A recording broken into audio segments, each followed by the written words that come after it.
Thank you, Lino. Good afternoon. I hope you can hear me well. Analytical psychology when the time is out of joint.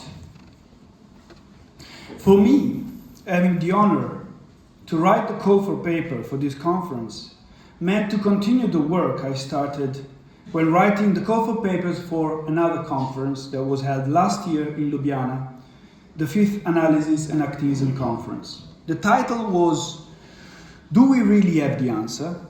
A Psychopolitical Agenda in an Unhinged World. Do we really have the answer, we analysts? In such occasion, we recognize that the first 24 years actually, of the 21st century, we have experienced major global events with unprecedented condensation and speed, terrorist attacks, war, global financial crisis, pandemic, climate change, of course, just to name a few, all of which have had a dramatic impact on the way we live. The organizer of such conference in Ljubljana believed, following Boris Groys, that there are conflicts that the intellect cannot escape, that force him, her, into politics whether he or she wants this or not. Therefore, in such occasion, we ask and discussed whether do the insights of analytical psychology and the practice of psychoanalysis have a role to play in facilitating the transformation, transmutation, separation, separatism, independence, interdependence, connection, and mutuality? Does individuation lead to an experience of the reality of interdependence? We ask, do we analytical psychologists really have an answer to the 21st century problems? When Lino asked me to draft the call for papers, I decided to look at Shakespeare Hamlet and his famous phrase, "The time is out of joint." I did so employing the enlarging lenses provided by Hungarian philosopher Agnes Heller. Heller, in her book titled "The Time is Out of Joint, Shakespeare as a Philosopher of History," underlines that Hamlet is a man of conscience who knows that while relying on his conscience alone, he ceased to be a man of honor. Therefore, she adds, he was born to set right the time out of joint, because he was born Hamlet, the son of Hamlet, the Prince of Denmark. Yet, he is a man of conscience, a specific man who might think about justice and injustice, right and wrong, and about himself. He must know himself. Heller underlines that Hamlet was born to set right time out of joint, and that time is out of joint when reason and unreason are heterogeneous, when actors do not understand what they are doing, and understand even less what others are doing or have done. Heller continues, time is set right when Hamlet is able to know himself better.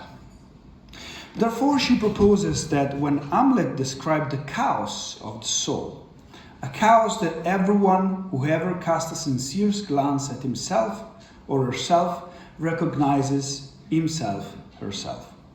She also adds that one of Hamlet's selves is alienated from the other, and all his lonely attempts to put them together, to mend the self thus torn, are in vain. They are in vain because he himself breaks the thread to sew the selves together. Hamlet cannot gather together his personality by his own effort. Indeed, is this what happens when the patient comes to us in analysis? Is this a fair description of neurosis? Therefore, is it possible to put right time out of joint? Can analytical psychology help to put right time out of joint? When time is out of joint, and considering that time is not set right in the sense of being returned to its former place, new man, usher in new times. Therefore, which new man and new times can analytical psychology help to mold?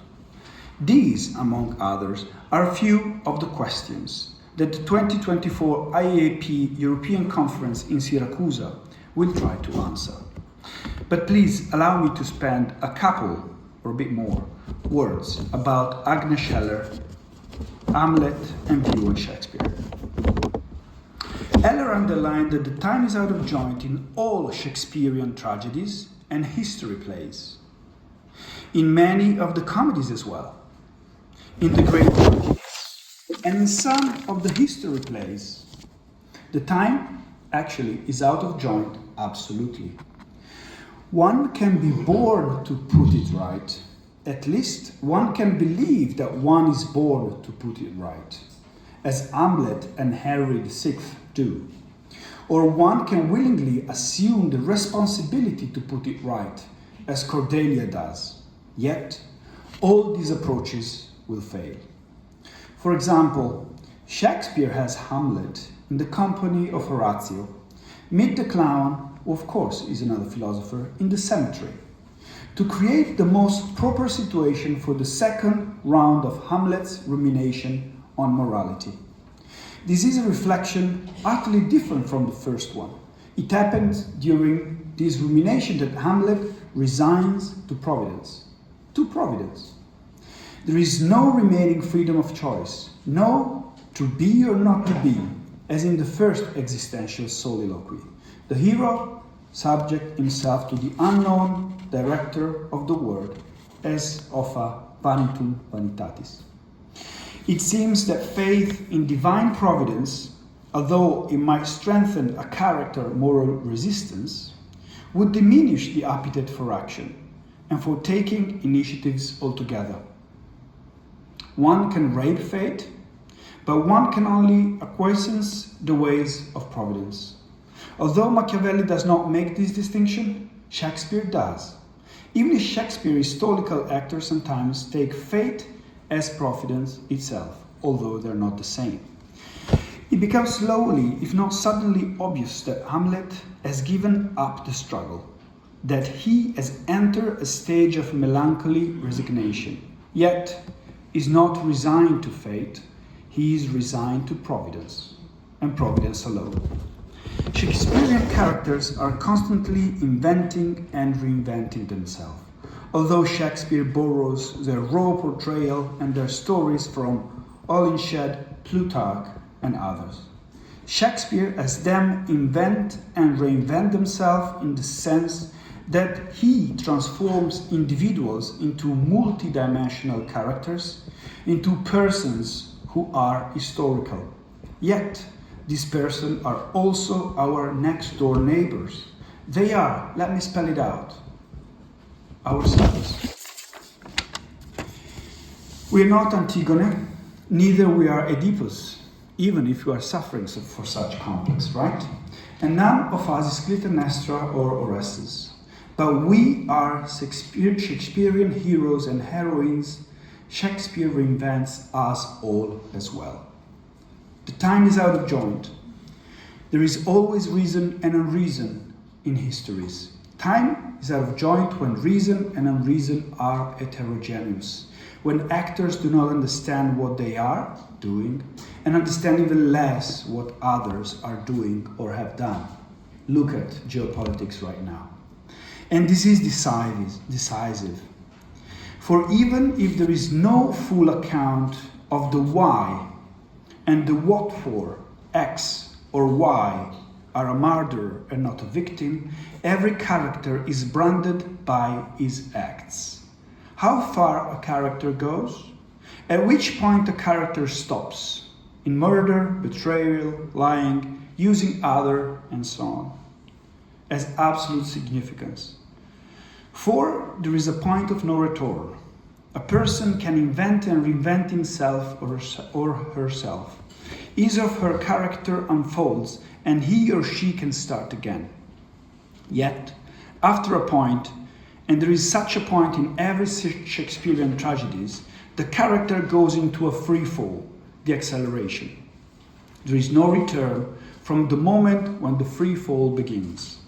This is why Hungarian philosopher Lukács said in the essay The Metaphysics of Tragedy that the tragic hero is dead at the moment that he appears on the scene. Heller believes that Shakespearean characters can reinvent themselves to a certain point.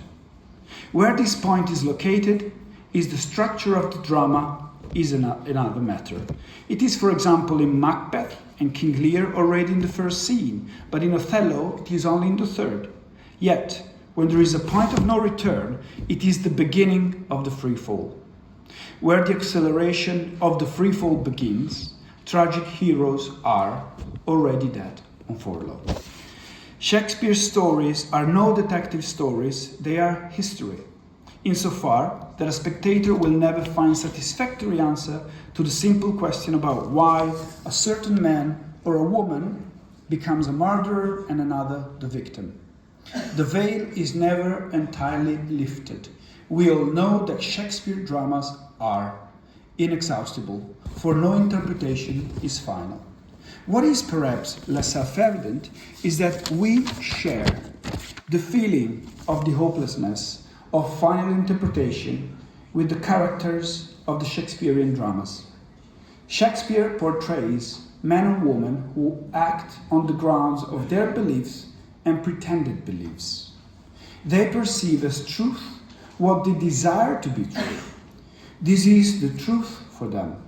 If one hates Mortimer, one believes that he murdered Gloucester.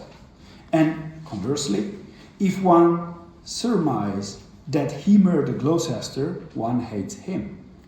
The appearance of truth is the truth for those who believe in it.